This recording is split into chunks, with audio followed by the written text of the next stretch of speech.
ዲያቆን ዳንኤል ክብረት ከቦርድ ኃላፊነታቸው ተሰናብተዋል።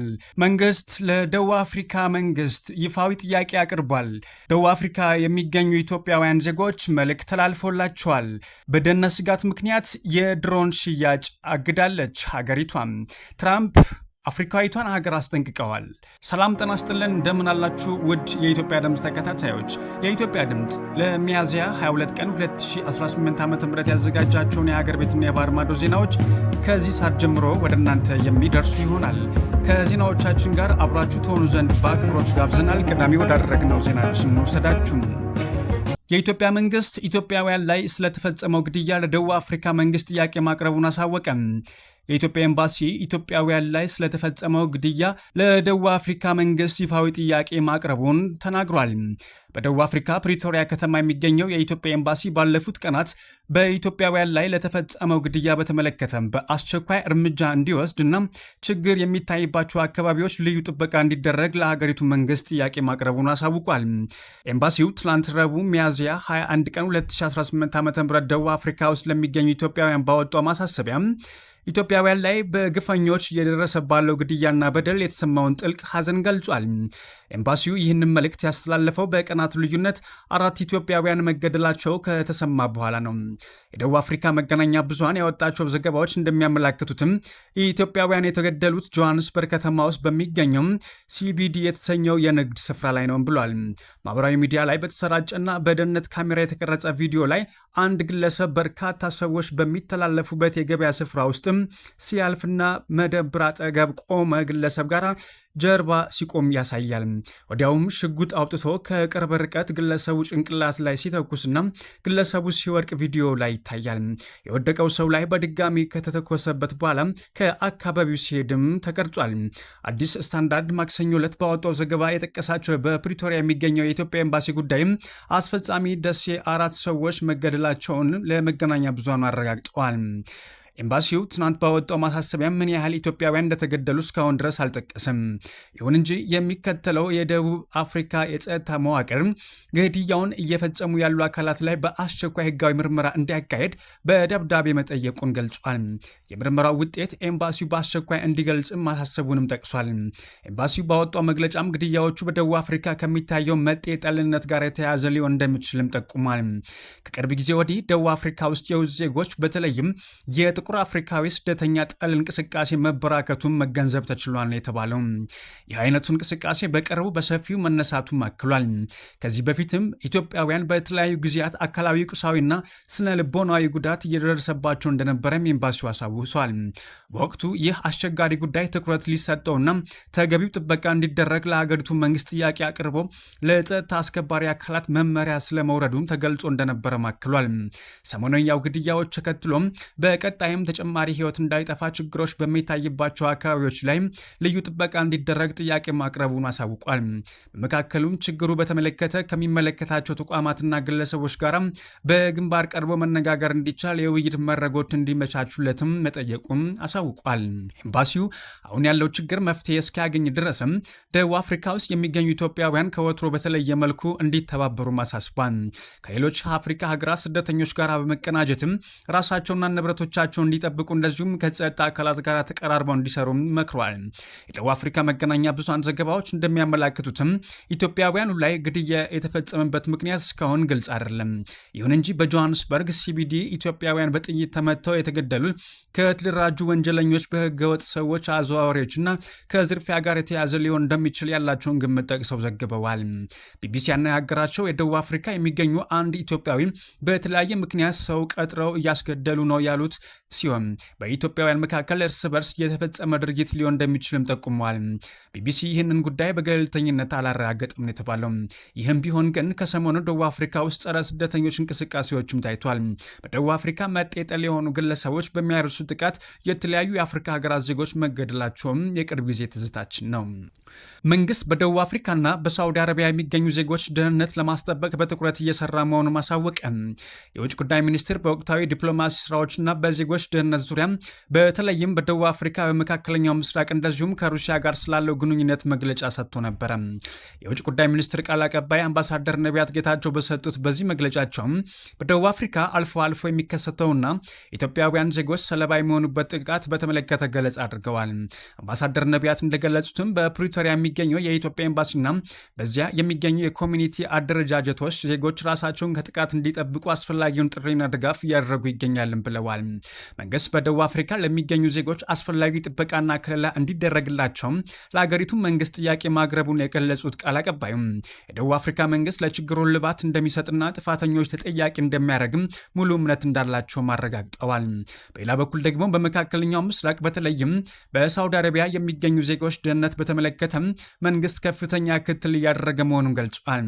በተለይም በወንጀል ተጠርጥረው ተይዘው ከባድ የፍርድ ውሳኔ የተላለፈባቸውን ዜጎች ጉዳይ በጅዳ የሚገኘው ቆንስላ ጽሕፈት ቤትና በሪያድ የሚገኘው ኤምባሲ በትኩረት እየተከታተሉት መሆኑን አምባሳደር ነቢያት ገልጸዋል።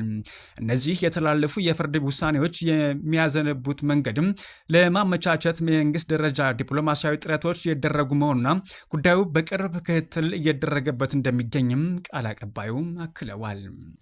ኢትዮጵያ በፕረስ ነጻነት ከ180 ሀገራት 148ኛ ደረጃ ላይ ስትሆን ኤርትራ ደግሞ የመጨረሻውን ደረጃ ይዛለች። ድንበር የለሽ የጋዜጠኞች መብት ተሟጋች ድርጅት RSF ዛሬ ሐሙስ ሚያዝያ 22 ቀን 2018 ይፋ ባደረገው የ2026 የዓለም የፕረስ ነጻነት መመዘኛ ኢትዮጵያ ከ180 ሀገራት 148ኛ ደረጃ ላይ ተቀምጣለች። ድርጅቱ በሀገሪቱ ያለውን የጋዜጠኝነት ሁኔታ በጣም አሳሳቢ የሚለው ዝቅተኛ ምድብ ውስጥ የመደባትም ሲሆን ይህም በኢትዮጵያ ሚዲያ ምህዳር ላይ ያለውን ከፍተኛ ጫና የሚያሳይ ነው ብሏል። በዚህ ዓመታዊ ዝርዝር መሰረትም የኢትዮጵያ ጎረቤት የሆነችው ኤርትራ ለሶስተኛ ተከታታይ ጊዜ በዓለም የመጨረሻውን 180ኛ ደረጃ በመያዝ የቀይ መስመር ስጋት ሆና ቀጥላለች ሲል በመግለጫው አውጥቷል። ቀጥለናል። ዲያቆን ዳንኤል ክብረት ከፕረስ ድርጅት ቦርድ ኃላፊነታቸው ተሰናበቱ። ዕለታዊዎቹን አዲስ ዘመንና ዘኢትዮጵያ ሄራልድ ጋዜጦች ባሳተሙት መሰረትም የኢትዮጵያ ፕረስ ድርጅት በወይዘሮ ብሌን ማሞ ሰብሳቢነት የሚመራ 9 አዲስ የቦርድ አባላት ተሹሞለታል። በዚህ አዲስ ሹመት ለ3 ተከታታይ ጊዜያት በቦርድ አባልነት ሲያገለግሉ የቆዩትና በተቋሙ ቆይታቸው ወደር ያልተገኘላቸው የተባሉት ዲያቆን ዳንኤል ክብረት ሳይካተቱ ቀርተዋል። ይሁን እንጂ ዲያቆን ዳንኤል ክብረት ከጥር ወር ጀምሮ የኢትዮጵያ ብሮድካስቲንግ ኮርፖሬሽን ወይም ኢቢሲ ቦርድን በሰብሳቢነት እየመሩ እንደሚገኙም ይታወሳል። አዲሷ የቦርድ ሰብሳቢ ወይዘሮ ብሌን ማሞ ሆርን ሪቪው የተሰኘ የምርምርና የህትመት ተቋም ስራ አስፈጻሚ ሲሆኑ በዓለም አቀፍ ደህንነትና አስተዳደር የሁለተኛ ዲግሪ ያላቸው ባለሙያም ናቸው። ከእርሳቸው ጋርም እንደ አቶ አፈወርቅ በደዊ፣ አቶ ሀፍታየ ገብረ እግዚአብሔርና አቶ ተስፋዬ ዘውዴ ያሉ የሚዲያና የኮሚኒኬሽን ዘርፍ አመራሮች ቦርዱን ተቀላቅሏል። በተጨማሪም የማህበራዊ ሚዲያ ተጠቃሚዎች ዘንድ የሚታወቁት ሚኒስትር ዴኤታ ፈሪድ ላቢያና አንቂው አቶ መሐመድ ካሳ የአባላቱ አካል መሆናቸውም ታውቋል። ይህ አዲስ ቦርድ የተቋሙን ጋዜጦች እና መጽሔቶችና የኢንተርኔት ጽሑፎች ይዘት የመገምገም እንደዚሁም የመንግስት ፖሊሲዎች ለህዝብ መድረሳቸውን የማረጋገጥ ሰፊ ኃላፊነትም እንደተጣለባቸው ነው ያገኘው መረጃ ያመላከተው። አድማጮች ወደ ውጭ ዜናዎቻችን አልፈናል። በደህንነት ስጋት ምክንያት ድሮን እንዳይሸጥ ቻይና አገደች። ቻይና በደህንነት ስጋት ምክንያት በቤጂንግ ድሮን እንዳይሸጥ ልታግድ መሆኑን አሳውቃለች። ቻይና ከነገ አርብ ጀምሮ በቤጂንግ ድሮኖች እንዳይሸጡ ከልክላለች። በተጨማሪም በከተማዋ ላይ ድሮን ለመብረር ፍቃድ እንደሚያስፈልግ የሚደነግግ ህጎች ተግባራዊ መሆን እንደሚጀምሩም ገልጻለች። ድሮኖችና ተያያዥ መሳሪያዎች በቤጂንግ እንዳይሸጡ፣ እንዳይከራዩ ወይም ወደ ከተማዋ እንዳይገቡ ተከልክሏል። የድሮን ባለቤቶቹ መሳሪያዎቻቸውን ለፖሊስ ማስመዝገብ ይጠበቅባቸዋል ነው የተባለው። ቻይና ከቅርብ ዓመታት ወዲህም የደህንነት ስጋት በመቀነስ በድሮኖች ላይ የምታወጣቸውን ደንቦች እያጠበቀች ትገኛለች። የቻይና መንግስት ድሮኖችና በራሪ ታክሲዎች በትንሽ ከፍታ የሚበሩና የንግድ እንቅስቃሴዎችን የሚያሳልጡ መሆናቸውን በመግለጽ ቅድሚያ ይሰጣቸዋልን ብላለች። ቻይና ከዚህ ዘርፍ እንደ አውሮፓውያን አቆጣጠር በ2035 $290 ቢሊዮን ለማግኘት እቅድ እንዳላትም ገልጻለች። በአንዳንድ የቻይና ከተሞች ድሮኖች ለመስተንግዶ፣ ለግብርናና ለህንፃዎች የማጽዳት ጥቅም ላይ እየዋሉም እንደሆኑ ቢቢሲ ዘግቧል። የቻይና ኩባንያዎች በዓለም አቀፍ ደረጃ የሰው አልባ አውሮፕላኖች ገበያ ሊቆጣጠሩ ቢችሉም ነገር ግን አገሪቱን ለማብረር በጣም አስቸጋሪ ከሆኑ ከሆኑ ቦታዎች አንዷ እየሆነች ትገኛለችም ብለዋል። ድሮኖች ወደ ቤጂንግ ከመግባታቸውና ከመውጣታቸው በፊትም መመዝገብ አለባቸው ነው የተባለው። ተጠቃሚዎች ድሮኖቻቸውን ለጥገና ከከተማ ውጭ የሚልኩ ከሆነ መሳሪያውን ራሳቸው በአካል ተገኝተው እንዲረከቡ ይገደዳሉ። በቤጂንግ ከተማ ድሮኖች ለማብረር በቅድሚያ ፍቃድ ማግኘት የግድም ሆኗል። የድሮን ተጠቃሚዎች በኦንላይን የሚሰጥ ስልጠና ማጠናቀቅና የሚሰጥ ፈተናን ማለፍ አለባቸው። ነገር ግን ለጸረ ሽብር ተግባር እንደዚሁም ለአደጋ ጊዜ በባለስልጣናት ፍቃድ ተገዝቶ ማስቀመጥ ይቻላል።